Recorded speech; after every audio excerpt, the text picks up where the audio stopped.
దేవుడు మరి ఆయన కృపాకనికాన్ని బట్టి ఈ యొక్క 2025 సంవత్సరంలో 7 నెలలు ప్రవేశపెట్టారు. మరి 3వ ఆదివారం ఆయన నామాన్ని బట్టి మరొక సంఘము కూడి మరి వాక్యం వినటానికి నేర్చుకోవడానికి అవకాశం ఇచ్చి ఆయనకి స్థితి చేయించుకుంటున్నాం.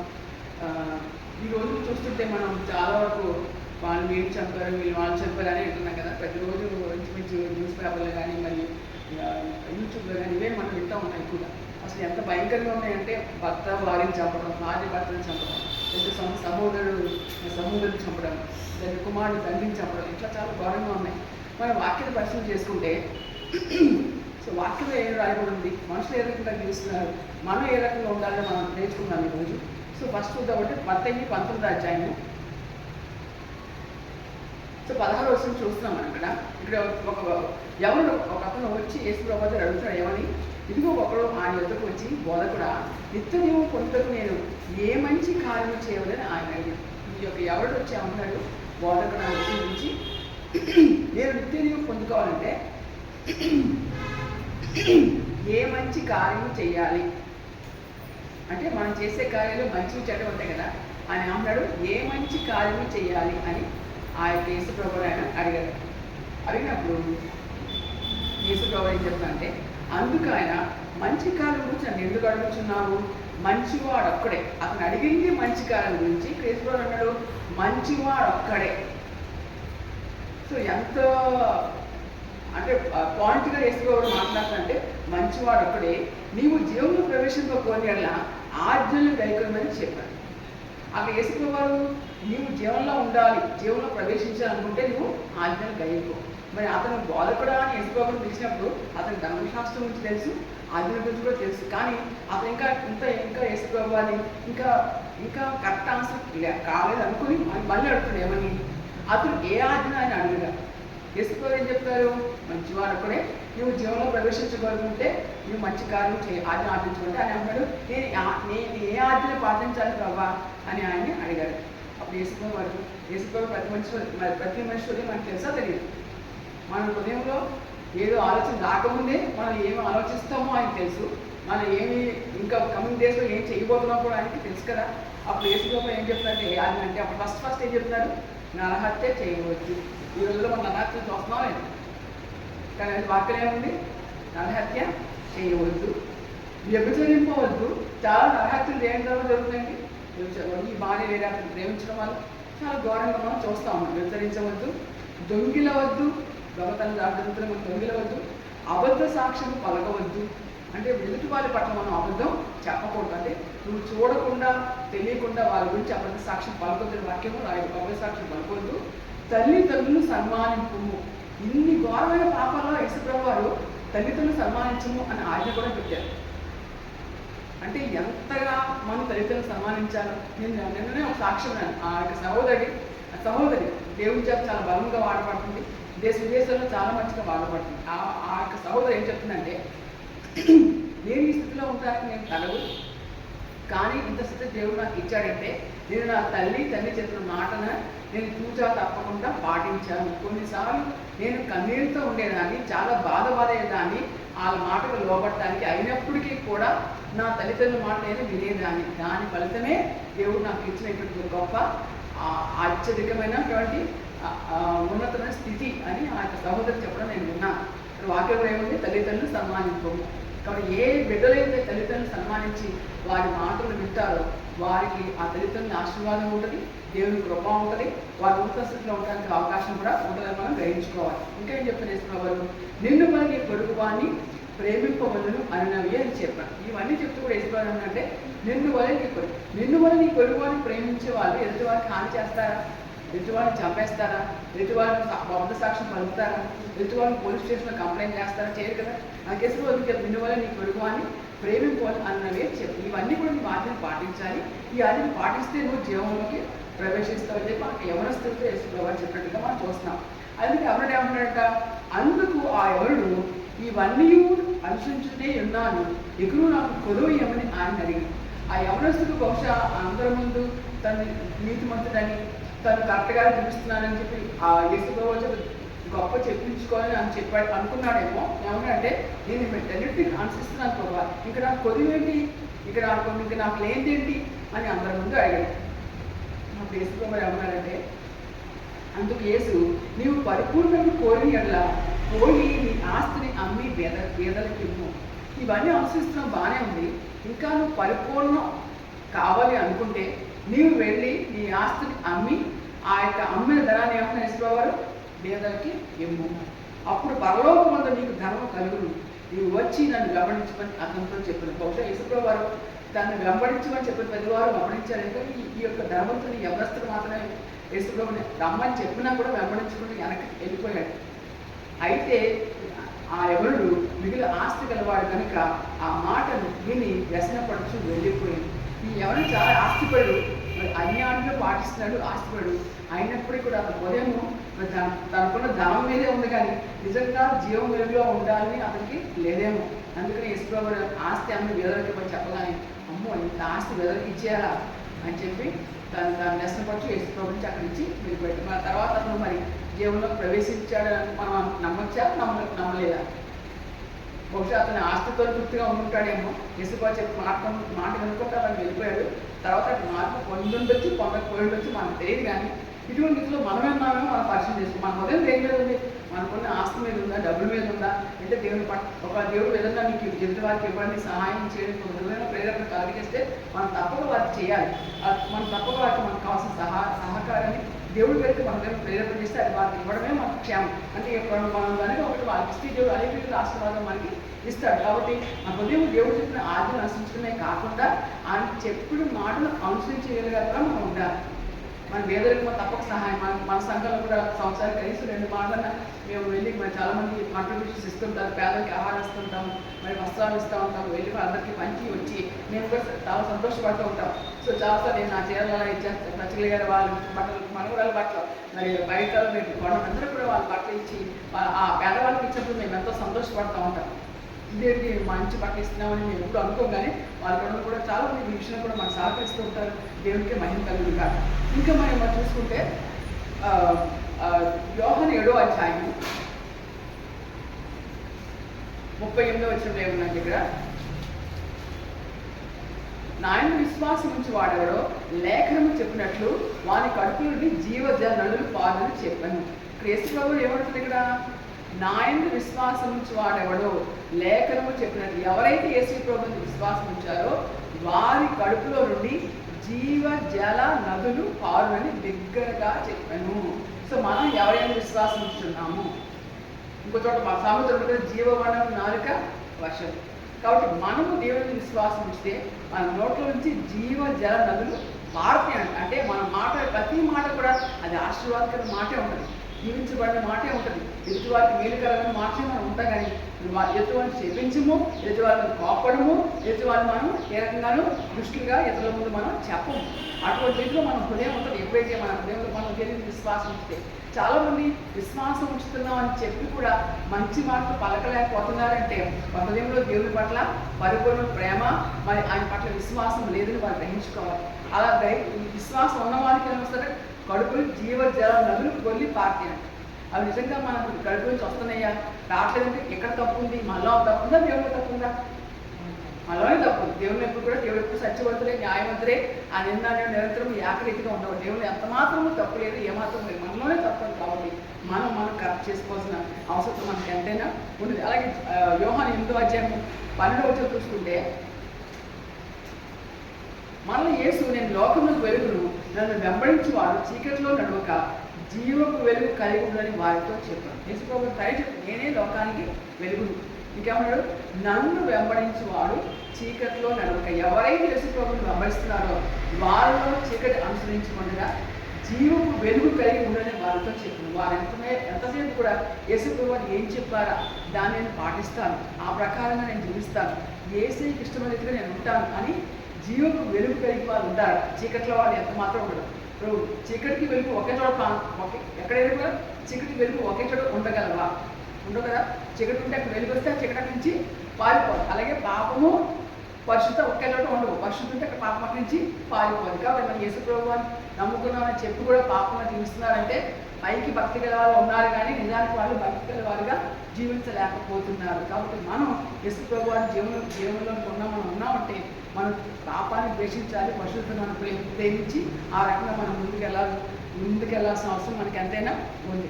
ఇంకా చూసుకుంటే యోహాను 17వ అధ్యాయం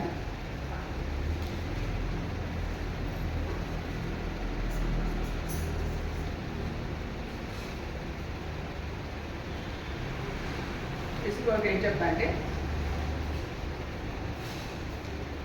3వ వచనం, అద్వితీయ సత్యుడైన నీవు పంపిన యేసుక్రీస్తు ఎదుటే నిత్య జీవం. అసలు నిత్య జీవం అంటే ఏంటి అని ఎవరైనా మనం అడిగితే ప్రేమగా దానికి సమాధానం, అద్వితీయ సత్యదేవుడు నీవు పంపిన యేసుక్రీస్తు ఎదుటే నిత్య జీవం. యెహోవా దేవుడిని అంటే యేసు ప్రభు తండ్రిని మనం తెలుసుకోవాలి, అలాగే యేసు ప్రభువుని మనం తెలుసుకోవాలి. ఈ రెండు తెలుసుకుంటే వాళ్ళు ఏం చేస్తారంట, నిత్య జీవం కలిగి ఉంటారు. కాబట్టి మనకి యేసు ప్రభు ఎక్కడి నుంచి వచ్చారు, తండ్రి పంపిస్తే వచ్చారు కదా.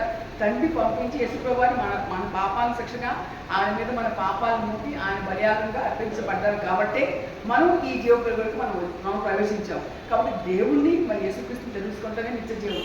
కాబట్టి మనం నిత్య జీవం కలిగి ఉన్నామంటే యేసు ప్రభుని కరెక్ట్గా తెలుసుకోవాలి. ఏంటి చెప్తున్నారు యేసు ప్రభు వారు, ఏం చెప్తున్నారు ఆయన మన పట్ల, ఆయన ఉద్దేశం పెట్టి మనం ఎంతవరకు ఆయన ఆజ్ఞ అనుసరిస్తున్నాము, ఎంతవరకు ఆయన మాటకు మనం లోబడుతున్నాము అని మనం గ్రహించుకుని ప్రతి దినము కూడా సాయంకాలం లేదంటే ప్రార్థన నిద్రపోయే ముందు కూర్చొని మనం ఒకసారి ఆలోచించుకోవాలి. ఈ దినము నా దేవుడికి మహిమకరంగా నేను జీవించానా లేదా, ఈ దినం నా దేవుడికి ఆయాసంగా ఏమైనా ప్రవర్తించానా అని మనం పరిశీలన చేసుకుని ఎప్పటికప్పుడు దేవునితో మన సమాధాన ప్రభావ ఈ విషయంలో ఈ పర్టికులర్ ఈ రీజియన్లో ఈ పర్టికులర్ ఏరియాలో నేను ఈ నామానికి మహిమకరంగా నేను జీవించలేదు ప్రభావ, నేను క్షమించాను ప్రభావ. లేపటి నుంచి కూడా ఇటువంటి పాపం నేను చేయకుండా, అంటే ఇటువంటి ఆలోచన లేకుండా పరిశుద్ధంగా జీవించడానికి నాకు సహాయం చేయ దేవుని మనం అడిగినప్పుడు దేవుడు తప్పక మనకు సహాయం చేస్తాడు. కాబట్టి మనం గ్రహించుకోవాలి, ముందుగా మనం ఇష్టపడాలి దేవుడికి ఇష్టంగా జీవించాలంటే ఆసక్తి కలిగి మనం చూపించాలి. మనం దేవుడి దగ్గరికి రాకుండా మరి మన దేవుడే వచ్చి నాకు కాపాడాలి, దేవుడు వచ్చి నాకు సహాయం చేయాలనుకుంటే అది బుద్ధి.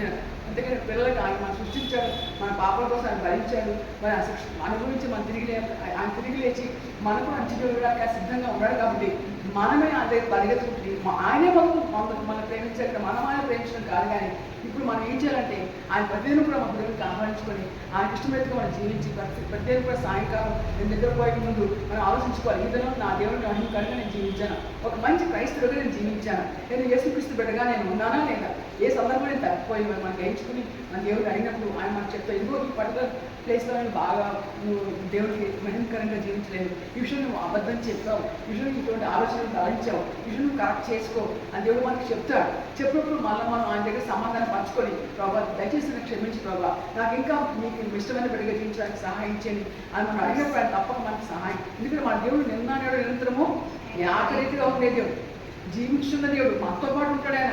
కొన్నిసార్లు మనకి ఇబ్బంది కలిగినప్పుడు మరి మనం ఏ మనిషికి చెప్పుకోని పరిస్థితులు ఉన్నప్పుడు ప్రభువా నాకు సహాయం చేయండి మనం అడిగినప్పుడు అప్పటికప్పుడు మనకు సహాయం చేస్తాడు. అప్పటికప్పుడు నేను ఒకసారి బండి మీద వస్తుంటే సడన్గా కుక్క పరిగెత్తుకుంటూ వస్తుంది, ఇంకా ఖచ్చితంగా దాన్ని గుద్దేసే పరిస్థితి వస్తుంది అన్నమాట. అంత స్పీడ్గా కుక్క వస్తుంది, నేను కూడా కొంచెం స్పీడ్గానే వస్తున్నాను. ఇంకా అప్పుడు నేను మనసులో అనుకున్నాను, ప్రభువా నాకు సహాయం చేయడం అనుకని ఆ డాగ్ ఇంత నేరుగా వచ్చి ఇంకా కొన్ని సెకండ్లు నన్ను గుద్దేసే డాగు మరి అప్పటికప్పుడు ఇలా పక్కకి వెళ్ళిపోయింది, నా బండిలో ముందుకెళ్ళిపోయింది. అది ఎవరు చేయగలుగుతారు? దేవుడే చేశాడు. మరి ఒకసారి నేను ఇంటికి వస్తున్నాను, నా ఇంటి వైపు నేను రైట్ టర్న్ ఇవ్వాలి, నేను ఇక్కడ టర్న్ ఇస్తున్నాను, నా వెనక నుంచి ఒక అతను చాలా స్పీడ్గా వస్తున్నాడు, నేను ఇట్లా టర్న్ తీసినాను, అతను వెళ్ళాడు. ఒక్క సెకండ్ అతను లేట్ అయినా నేను చెప్పడం ముందు చేసిన ఇద్దరు డాష్ ఇచ్చేసేవాడు.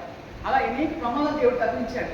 నిజంగా దేవుడు ఎంతగా కాపాడతాడంటే ఆయన ప్రేమ ఎంత గొప్పదంటే అది అనుభవించిన వాళ్ళకి అర్థం ఉంది. కాబట్టి దేవుడు ప్రేమించి ఆయన ఇష్టాన్ని కొద్దిగా జీవించడానికి ఆసక్తి కలిగి ఉంటూ మనకి ఎంతో మంచి ఆవిడ వాక్యం ఏమిటంటే అది తెచ్చేవాడు నిన్ను నీవు పంపిన యేసుక్రీస్తు తెలుగుటే నిత్య జీవుడు. కాబట్టి మనందరికీ యేసుప్రభువు తెలుసు కాబట్టి మనందరూ నిత్య జీవం కలిగి ఉన్నామని మనం చెప్పుకొని మనం గ్రహించుకోవచ్చు. ఇంకా చూసుకుంటే రోమా 6వ అధ్యాయం 23వ వచనం చూసుకుంటే,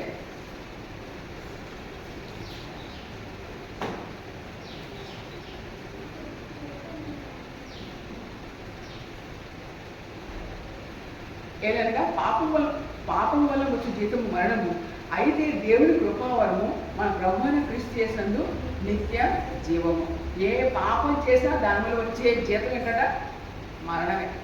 కాబట్టి పాపం వల్ల అప్పుడు సంతోషంగా అనిపిస్తుందేమో కానీ, అప్పటికి ఏదో ఎంటర్టైన్మెంట్గా అనిపిస్తుందేమో కానీ, దానివల్ల వచ్చే జీతం మరణం అంట. కాబట్టి ప్రతి పాపం వల్ల అది మనకి నష్టమే కానీ, అది త్రాగుడే కానీ, సిగరెట్లే కానీ, డ్రగ్సే కానీ, లేదంటే అబద్ధం చెప్పడమే కానీ, నోటులు చెప్పించడమే కానీ, మరి దుష్ట సాంగత్యం కలిగి ఉంటే ఏదన్నా కూడా ప్రతి పాపం కూడా దానివల్ల వచ్చే జీతం మరణం అంట. అయితే దేవుని కృపావరము మన ప్రభువైన క్రీస్తు చేసినందు నిత్య జీవం. కాబట్టి దేవుని కృపావరం, ఆయన కృపలో ఆయన ఇచ్చే వరంతో మనం నింపబడి ఉన్నప్పుడు ఆయన మనకి నిత్య జీవం అనుగ్రహిస్తాడు. కాబట్టి దేవుని కృపను బట్టి ఆయన ఇచ్చే కృపావరం మనం పొందుకుని నిత్య జీవంతో మనం ముందుకెళ్ళే మన క్షేమం. కాబట్టి పాపాన్ని ద్వేషించి పరిశుద్ధతను ప్రేమించి దేవుడి జీవం కలిగి ఉండడమే మనకి ఎంతో శ్రేష్ఠకరము, అదే మనకి శ్రేష్టము. కాబట్టి మనలో ఏదైనా చిన్న చిన్న విషయాలు పాపం ఉంటే దేవుని అడుగుదాము, ప్రభావ విషయాన్ని పాపం చేస్తాను క్షమించండి, విషయాన్ని పొరపాటు చేస్తాను క్షమించండి అని మనం దేవుని అడిగినప్పుడు ఆయన మనకు కరెక్ట్ చేస్తాడు, మనకి ఆయన సహాయం చేస్తాడు, ఆయన తోడ్పాటు మనకి ఇస్తాడు. ఏ ప్రమాదం మనకు రాకుండా ఆయనే మనల్ని కాపాడతాడు. నిజంగా అనేక మంది లోకంలో చనిపోతారు, మన దేవుడు ఇంకా మనం సజీవులుగా ఉంచారు, ప్రయాణంలో తోడుగా ఉన్నారు, రాకపోకల్లో కాపాడారు, మనకు ఉంటే ఒక మంచి నివాసం ఇచ్చాడు, కంఫర్టబుల్ లైఫ్ దేవుడు మనకి ఇచ్చాడంటే కేవలం ఆయన మహాకృపే. దాన్ని బట్టి మన కృతజ్ఞత కలిగి శుద్ధించాలి, ఆయన మహింపరచాలి. అంతేకాని ఇంకా దేవుడి పట్ల మాకు ఇంకా అదే ప్రభావ ఇదే సర్వం దేవుడికి ఇష్టం కాదు. కానీ ఉన్నదాన్ని బట్టి దేవుడు శుద్ధించండి, ఉన్నదానికి దేవుడు మహింపరచండి. మీకు కావాల్సిన దేవుడు తప్పక తగిన సమయంలో ఆయన ఇస్తాడు. విశ్వాసం కలిగి ఆయన ప్రార్థన చేయడం మన ముందు కార్యం జరిగించడం ఆయన. కాబట్టి మనం ప్రార్థన మరి విశ్వగా మనం ప్రార్థన చేయడం. నేను చచ్చుకోలేదు ప్రార్థన చేస్తే అదే అనుకున్నాను. మరి కిషోర్ బెటర్ విషయం ఆవిడ ప్రార్థన చేస్తాను, నేను మా చిన్నపైగా మనం ప్రార్థన చేస్తూ ఉన్నాము. కానీ ఇంకా అది కార్యరూపం దర్శలేదు. కానీ ప్రార్థన చేయడం మాత్రం ఆపం. అది అయ్యేంత కూడా ప్రార్థన చేస్తూనే ఉంటాము అని మేము అనుకుని ఒకరినొకరు ధైర్యపరుచుకున్నాం. కాబట్టి ఏ విషయంలో మనకు ఒక ప్రార్థన అది లేట్ అవుతున్నా కూడా విశ్వాసం కొనుగోకుండా దేవుడు మనకు తప్పక సహాయం చేస్తాడు. తైలికాలం చేస్తుంటే మన నమ్మకంతో ఆయన పట్ల మనం మొదలుపెట్టినప్పుడు ఆయన తప్పక మన పట్ల కార్యము జరిగిస్తాడు. అలాగే యోహాను 14వ అధ్యాయము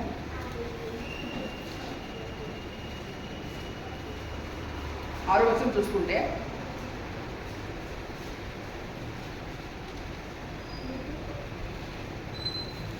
యేసు నేనే మార్గమును సత్యమును జీవమును, నా ద్వారానే తప్ప ఎవడును తండ్రి యొద్దకు రాడు.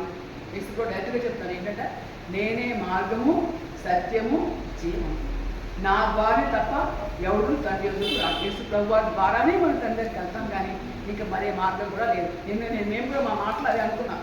దేవుడు మనకు కరుణించినా కరుణించకపోయినా, ఆ కార్యం త్వరలో చేసినా చేయకపోయినా, దేవుడు మన పట్ల ఈ కార్యం ఎప్పటికీ చేయకపోయినా అయినప్పటికీ కూడా యేసు ప్రభువుని మాత్రం విడిచిపెట్టము, ఆయన మాత్రం మేము వదులుకోము, ఆయనే మేము హత్తుకొని ఉంటాము.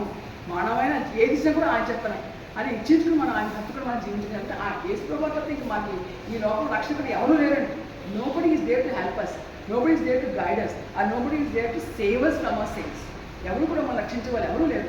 కాబట్టి యేసు చెప్పాను నేనే మార్గము సత్యము, నా ద్వారా తప్ప ఎవరిని కూడా తండ్రి యొద్దకు రాడు. కాబట్టి అంత గొప్ప యేసు ప్రభువుని మనం చేసుకున్నప్పుడు ఆయన విడిచిపెట్టి ఆయనకు అవిధేయంగా జీవిస్తూ మనం ఏదో జైలు పొందుకుంటాం అనుకుంటే అది మన బ్రహ్మ మాత్రమే. కాబట్టి ఆ యేసు ప్రభువుని లోబడి మనం జీవించడం మనకు క్షేమం. కాబట్టి మరి ఎంతో గొప్ప త్యాగం మన కొరకు చేసిన ఆ యేసుని మనం ఎంత ప్రేమిస్తున్నాము. మరి ఎవరైనా కూడా అంత పరిశుద్ధంగా జీవించి అంత ఘోరంగా శిక్ష అనుభవిస్తారా? ఒక మనిషి వచ్చి మన మీద ఉమ్ము వేస్తే మనం భరిస్తామా? ఎవరు అనవసరంగా ఒక మాట అంటేనే మనం భరించలేము. ఇంట్లో మన కుటుంబస్తులు కానీ అనవసరంగా మనకు అపనిందలు వేసినా, మన మీద ఏదైనా మరి మిస్కమ్యూనికేట్ చేసినా మనం ఊరుకోం కదా. 4 గంటలు ఇంకా వాళ్ళు అంటానికి ప్రయత్నం చేస్తూ ఉంటాం. ఇంకా వాళ్ళ గురించి నా ప్రలానం విలానం అని చెప్పి గుర్తుపెట్టుకుని మరి వాళ్ళని పిన్ పాయింట్ చేసి మనం వాళ్ళని గురించి అడుగుతూ ఉంటాం. కానీ యేసయ్య మన కొరకు ఆయన ఏ చిన్న పాపం చేయకపోయినప్పటికీ కూడా మనం చేసిన ప్రతి పాపానికి శిక్ష ఆయన భరించారు. అంతగా ఆయన మనం ప్రేమించినప్పుడు మనం ఎందుకు ఆయనకి ఇష్టపూర్వకంగా జీవించకూడదు? మనం ఎందుకు ఆయనే మార్గం కాబట్టి ఆయన మనస్ఫూర్తిగా ప్రేమించి ఆయన ఇచ్చిన మార్గంలో 100% కరెక్ట్గా ముందుకెళ్ళడానికి మనం ఎందుకు ప్రయత్నించకూడదు? అది మన వల్ల సాధ్యం కాదు, కానీ ఆయన సహాయం వల్ల సాధ్యం. మన వల్ల మనం నీతిగా ఉంటే సాధ్యం కాదు, కానీ ఆయన సహాయం ద్వారా సాధ్యం. కాబట్టి ఆ యేసు ద్వారా సహాయం ద్వారా మనం నీతిగా ముందుకెళ్ళి ఆయన హత్తుకు తీర్చడం మనకి క్షేమం. యేసు ద్వారా ఏం చెప్పారు? నేనే మార్గము సత్యము జీవం చెప్పారు. కాబట్టి ఆయనే మార్గం పరలోకానికి వెళ్ళడానికి, ఆయనే జీవం, ఆయనే మనకి వెలుగు కనుక ఆయన హత్తుకుని మన జీవితంలో మనకి ఎంతో క్షేమం, ఆయన నామానికి మహిమ. మన జీవితంలో కూడా మనం ఏ మేలు కొనుక్కున్నా కూడా ఆయన గురించి మనం సాక్ష్యం చెప్పాలి, ఆయన నామాన్ని గణపరచాలి, కొనియాడాలి. ఎన్ని నిమిషాలు బట్టి మీరు దేవుడు శుద్ధిస్తున్నారు. ప్రతిదేవుడు కూడా సాయంకాలం కూర్చుని ప్రభా ఇద్దరు మీరు చేసిన కార్యం బట్టి మీకు వందనాలు, దేవుడు శుద్ధిస్తున్నారా. ఉదయాన్నే మరి దేవుడి నామాన్ని బట్టి ప్రభా ఇచ్చిన దినాన్ని రాత్రంతా కాపాడాలి, మీకు వందనాలు ప్రభా. ఈ దినమంతా కూడా మీకు కావాలని గురించి దేవుడు శుద్ధిస్తున్నారా. మరి ఇంటి నుంచి బయటకు వెళ్ళినప్పుడు దేవుడికి చెప్పి ప్రభా నా మార్గంలో నీకు తోడుగా ఉండు, ఈ దినమంతా పనులంతా కూడా నిన్ను మహింపచ్చి గొప్ప నాకు ఇవ్వండి అని ఆయన అడుగుతున్నారా. అలా అడిగినప్పుడు ఆయన మనం నడిపిస్తాడు, సహాయం చేస్తాడు. కాబట్టి ఎక్కడ ఏం మాట్లాడాలో, ఎక్కడ ఏ రకంగా ప్రవర్తించాలో కావాల్సిన జ్ఞానం కూడా ఇస్తారు. కాబట్టి ఆయన్ని అనుసరించి మన మన మన మన జీవితంలో ప్రతి భాగంలో అంటే ప్రతి పాటలో కూడా అంటే ఉదయం మధ్యాహ్నం సాయంత్రం దావి మహారాజా దానికి 7 మార్లు దేవుడు స్థుతించారంట. ఒక మహారాజు అనే వ్యక్తి దినానికి 7 మార్లు దేవుడు స్థుతిస్తే మనం ఎంతగానో స్థుతించవచ్చు, ఎంతగా మనం ఆయన జ్ఞాపకం చేసుకోవచ్చు, ఎంతగానో మనం మహిమపరచవచ్చు. కాబట్టి అంతకంటే పెద్ద ఉద్యోగం మనం చేయట్లేదు కదా, రాజు కంటే పెద్ద ఉద్యోగం మనం చేయట్లేదు కదా. కాబట్టి how much more you can praise God, how much more you can connected to God. మనం అది గుర్తుపెట్టుకుని దేవుడు మన నిజంగా మనం ఆ దేవుడిని మహిమపరుస్తున్నాము, లేదా మన దేవుడు మన అవసరాన్ని ఉపయోగించబడే దేవుడిగా మనం కలిగి ఉన్నాము. కాబట్టి మనం గ్రహించుకోవాలి, ముందుకి వెళ్ళాలి. యోహాను 14:15-17 వరకు అండి. యోహాను 14:15-17 వరకు. వీళ్ళని ప్రేమించిన ఎడల నా ఆజ్ఞలు గైకొందురు, నేను తండ్రిని వేడుకొందును, మీ యొక్క ఎల్లప్పుడూ ఉంటకే ఆయన వేరే ప్రార్థనకర్తను అనగా సత్యస్వరూపిణి ఆత్మను మీకు అనుగ్రహించి. వేసుకో ఏమన్నంటే మీరు నన్ను ప్రేమించిన ఎడల నా ఆజ్ఞలు గైకొందురు. మీరు ఎలా చెప్తారు దేవుడిని ప్రేమిస్తున్నారని అంటే ఇది దీనికి ఆ సమాధానం. నిజంగా మీరు దేవుడిని ప్రేమిస్తే ఏం చేస్తారట, నా ఆజ్ఞలు ఆయన చెప్పిన ఆజ్ఞలు గైకొంటారు. నిజంగా దేవుడు ప్రేమించిన వాళ్ళు ఆయన ఆజ్ఞలు గైకుంటారు. అంటే నిజంగా దేవుడు ప్రేమించిన వాళ్ళు ఆయన చెప్పిన మాట చెప్పినట్టుగా వెళ్తారు, లోబడతారు అనే కదా అర్థం. నేను అప్పుడు ఆ గారికి లోబడితే ఇక్కడ ఏముంది వాక్యంలో, నేను తండ్రిని వేడుకొందును, మీ యొక్క ఎల్లప్పుడూ ఉంటకే ఆయన వేరొక ఆదరణకర్తను అనగా సత్యస్వరూపిణి ఆత్మను మీకు కనిపించు. మనం దేవుని ప్రేమించి ఆజ్ఞలు దాన్ని కనుకుంటే యేసు ప్రభువు తండ్రిని వేడుకుంటారట మన గురించి. అప్పుడు తండ్రి మన వద్దకు సత్యస్వరూపిణి ఆత్మని పరిశుద్ధాత్మని మనకు అనుగ్రహిస్తాడు. యేసు ప్రభువు మన కోసం దేవునికి ప్రార్థన చేస్తారట. అది ఎంత భాగ్యం కదా. కాబట్టి మనం దేవుని ఆజ్ఞలు ప్రేమిద్దాము, అనుసరిద్దాము, ఆయన హత్తుకుని మనం జీవిద్దాము, అది మనకి ఎంతో క్షేమం. ఇంకా చూడండి 10వ వచనంలో, లోకం ఆయన చూడడు, ఆయన ఎరుగుదు కనుక ఆయన పొందనేరదు. మీరు ఆయన ఎరుగుదు. ఈ లోకస్తులు ఉంటారు, వాళ్ళకి దేవుడు తెలియదు, దేవుడు చూడలేదు, దేవుడు అంటే వాళ్ళకి ఎరగరు. కాబట్టి వాళ్ళకి they don't understand how blessed we are, how blessed it's to be child of God. వాళ్ళు ఎరుగురు. ఆయన మీతో కూడా నివసించును, మీలో ఉండును. దేవుడు పంపించిన ఆ పరిశుద్ధాత్మ మీతో కూడా నివసించును, మీలో ఉండును. ఆ పరిశుద్ధాత్మ మనలో ఉంటాడు. ఎంత గొప్ప దేవుడు వచ్చి మనలో నివాసించడం ఎంత భాగ్యం కదా, ఎంత ఎంత గ్రేట్ కదా. నిజంగా అది అంత గొప్ప భాగ్యాన్ని అది అనుభవించిన వారికి అది అర్థమవుతుంది కదా. చూడండి, ఆయన మీతో కూడా నివసించును, మీలో ఉండును. కాబట్టి ఇంత గొప్ప అశుద్ధాత్మ మనలో ఉంచుతానని యేసుబాబు వారు చెప్పినప్పుడు మనం ఆయన ఆజ్ఞను ప్రేమించి ఆయన అనుసరించి నడుచుకోవడం వల్ల ఆయన మన గురించి ప్రార్థిస్తారు. తండ్రి మన దగ్గరికి ఖచ్చితంగా ఆత్మను పంపిస్తారు. ఆయన మనతో ఉంటారు, మనలో ఉంటారు. ఎంత గొప్ప భాగ్యం కదా. మన అందరూ కూడా అటువంటి ఆత్మ కలిగి ఆయన హత్తుకుని జీవించడం మనకి ఎంతో మంచిది. ఇంకా 21 వచ్చి చూద్దామండి. నా ఆజ్ఞను అంగీకరించి వాటిని గైకుని వాడే నన్ను ప్రేమించేవారు. ఎలా చెప్తారు యేసుప్రభువుని ప్రేమిస్తున్నారంటే ఆయన ఆజ్ఞను గైకుంటారంట. ఇందాక మనం చెప్పు కొన్ని ఆజ్ఞలు మనం చూస్తాం కదా, కానీ అవి ఎంతో ఇంపార్టెంట్. అవన్నీ మనం గ్రహిస్తున్నామా, అవన్నీ మనం అనుసరిస్తున్నామా, మనం పరిశీలన చేసుకోవాలి. నా ఆజ్ఞ అంగీకరించి వాటిని గైకుని వాడిని ప్రేమించేవాడు, నన్ను ప్రేమించేవాడు నా తండ్రి వల్ల ప్రేమింపబడును. చూడండి ఎంత బాగుందో వాక్యం.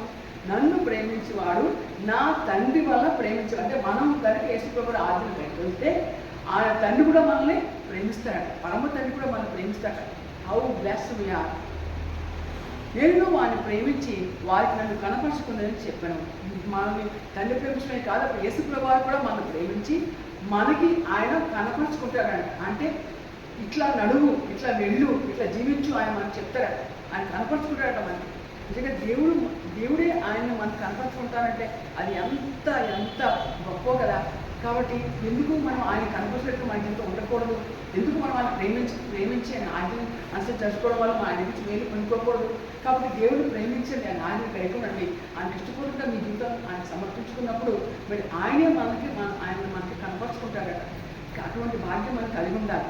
కాబట్టి ఇది మనం గుర్తుపెట్టుకొని ఆ యేసుప్రభువు ఆజ్ఞను ప్రేమించి మరి ఆయన ఆజ్ఞను గైకొని మరి ఆయనకు మనం సమర్పించుకున్నప్పుడు ఆయనే మనతో పాటుగా ఉండి ఎలా ఉండాలో, ఎలా మాట్లాడాలో ఆయనే మనకు నేర్పిస్తాడు.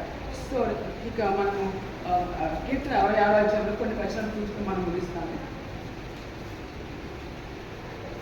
కీర్తన 46 అధ్యాయంలో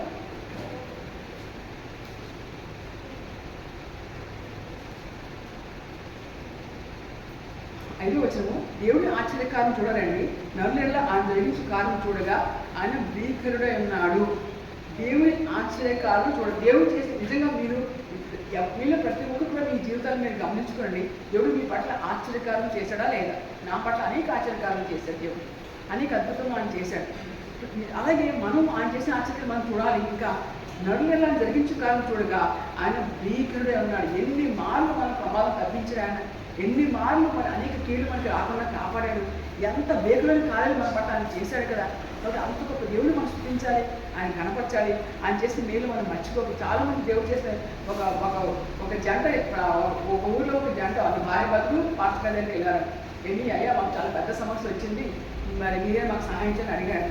అడిగితే ఆ పాస్టర్ గారు అన్నారంట, సరే అమ్మా ఇప్పుడు ప్రార్థన చేయడానికి నాకు సమయం లేదు, మీరు ఒక పని చేయండి, మీరు ఇంటికి వెళ్ళి ఒక పుస్తకం తీసుకొని గడిచిన 2 సంవత్సరాల్లో దేవుడు మీ పట్ల చేసిన కార్యములు ఆ పుస్తకం దయచేసి జ్ఞాపకం చేసుకుని రాయండి. ఎన్ని సందర్భాల్లో మీరు ప్రార్థన చేశారో, ఎన్ని సందర్భాల్లో మీరు ఆ ప్రార్థన జవాబు పొందుకున్నారో 2 సంవత్సరాల దగ్గర కూడా అందులో రాయండి. సో నెక్స్ట్ వీక్ మీరు వచ్చేప్పుడు నేను ప్రార్థన చేస్తాను అని పాస్టర్ గారు చెప్పారు. సరే భార్య భర్తలు ఇంటికి వెళ్ళిపోయారంటే, ఎందుకంటే చాలా బిజీ షెడ్యూల్ ఉన్నారు, పాస్టర్ గారికి ఖాళీ లేదు, వాళ్ళు కూడా అంత సమయం ఉండడానికి అవకాశం లేదు. ఇంటికి వెళ్ళిపోయారు. పాస్టర్ గారు చెప్పినట్టుగా ఒక పుస్తకం తీసుకున్నారట. ఆ భార్య భర్త గురించి 7 సంవత్సరంలో జనవరిలో ఈ కార్యం, ఫిబ్రవరిలో ఈ కార్యం అని ఆ భార్య భర్త గురించి రాయడం మొదలుపెట్టారు. వాళ్ళు భార్య భర్త గుర్తుకోవాలని వాళ్ళని గుర్తు తెచ్చుకొని రాసుకోవడం మొదలుపెట్టారు. ఇంచుమించు హాఫ్ బుక్ అయిపోయినాయి. అయిపోయిన తర్వాత అప్పుడు వాళ్ళకున్న సమస్య, అప్పుడు వాళ్ళు అనిపిస్తున్న సమస్య చిన్నగా వచ్చిందంట. చూసి ఎవరు అనుకున్నారంట, ఎన్ని సమస్యలు దేవుడు మనకి కాపాడాడు కదా, ఎన్ని సమస్యలు దేవుడు మనకి బహుగా అనుగ్రహించాడు కదా, ఎన్ని సమస్యలు మన ప్రార్థన ఆలకించి మనకు సహాయం చేశాడు కదా, ఈ సమస్యలు కూడా ఎందుకు మనకు సహాయం చేయడు అని ఆ బాధ్యతగా ప్రార్థన చేసుకున్నారంట. ఆ సమస్య అప్పటికప్పుడు పోయిందంట. అంటే అప్పటికప్పుడు మిగిలిపోయింది ఆ సమస్య. సో నెక్స్ట్ వీక్ పాస్టర్ గారు చర్చికి వెళ్ళారు.